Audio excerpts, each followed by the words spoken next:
hitam gitu. Dan menunjukkan hikmah bahwa belajar kepada seseorang tidak harus orang yang mengagumkan kita secara fisik. Jadi kalau kita lihat seseorang yang cantik secara performance, good look ya, yang indah dipandang, akhlaknya belum tentu akhlaknya baik. Dan kita boleh belajar kepada siapa saja, bahkan orang yang stratanya lebih rendah. Kalau kita masih membuat sekat-sekat strata gitu kan, dalam Islam tidak strata. Bahkan seorang guru sometimes ya, satu waktu belajar dari muridnya. betul. Seorang ayah mungkin bisa belajar dari anaknya.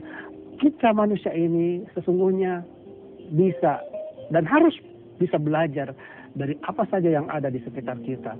Karena sesungguhnya semua yang ada di sekitar kita itu adalah pembelajaran. Ayatin li ulil albab, adalah pesan-pesan risalah dari Allah.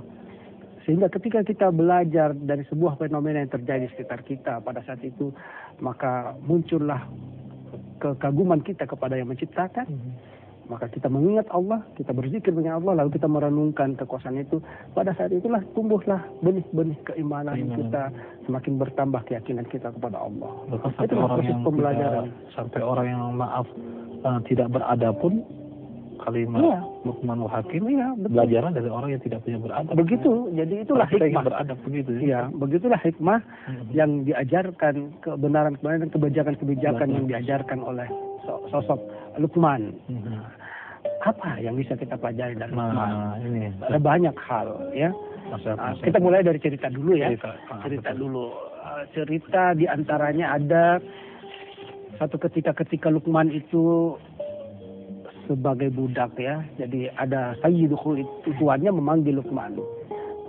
Luqman, ini ada kibas. Kamu sembelih dan berikan kepada saya bagian daging yang paling bagus dari kibas itu. Luqman kemudian menyembelihnya seperti perintah sayyiduhu, itu tuannya, dan dia ambilkan hati dan lidahnya. Hati dan lidah. Lalu dia masakkan, dia hidangkan kepada tuannya. Dinikmati. Wah, benar pilihan kamu ini memang yang paling lezat. Kalau di Makassar itu ada coto Makassar. Pernah cobain, Ustaz? Pernah, alhamdulillah.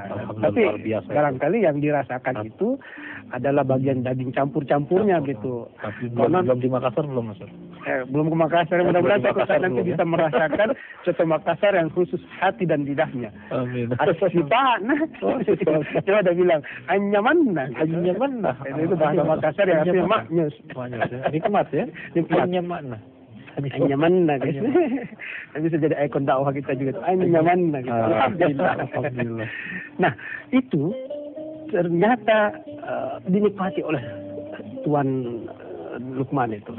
Kemudian setelah itu Luqman Al-Hakim, karena masih ada sisanya, besok dia cari lagi si tuan. Kamu bikinin lagi deh yang kemarin. Seperti kemarin itu enak sekali. Tapi ini kan barang yang sudah kemarin, tidak segar lagi. Tapi ya karena permintaan tuannya, dimasak lagi. Hati dan lidah. Begitu dimakan si tuan itu, kok udah enak gitu. Tidak seenak kemarin gitu. Apa yang kamu hidangkan ini, Luqman? Luqman bilang, itu kan sama kemarin. Itu juga lisanun wa qalbun. Kamu menulis hati dan lidahnya juga. Hah? Tapi ini tidak enak, tidak seperti kemarin, padahal dia sama. Luqman memberikan penjelasan, sesungguhnya hati dan lidah itu menentukan kebaikan seseorang. Gitu. Kalau hatinya baik, maka insya Allah yang akan keluar melalui lisannya adalah perkataan yang indah, yang baik, yang santun, yang enak didengarkan oleh orang yang mendengarkan. Tapi sebaliknya kalau hatinya rusak, hatinya busuk, hatinya pahit, dia dipenuhi dengan penyakit hati, aib. Aib itu angkara, iri, dengki, serakah, gitu, angkuh, ya. Jadi penyakit-penyakit hati itulah yang akhirnya menjadikan dia orang yang bicaranya kasar, bicara yang menyakitkan telinga orang yang mendengarkan. Maka sesungguhnya dua hal ini menentukan bagaimana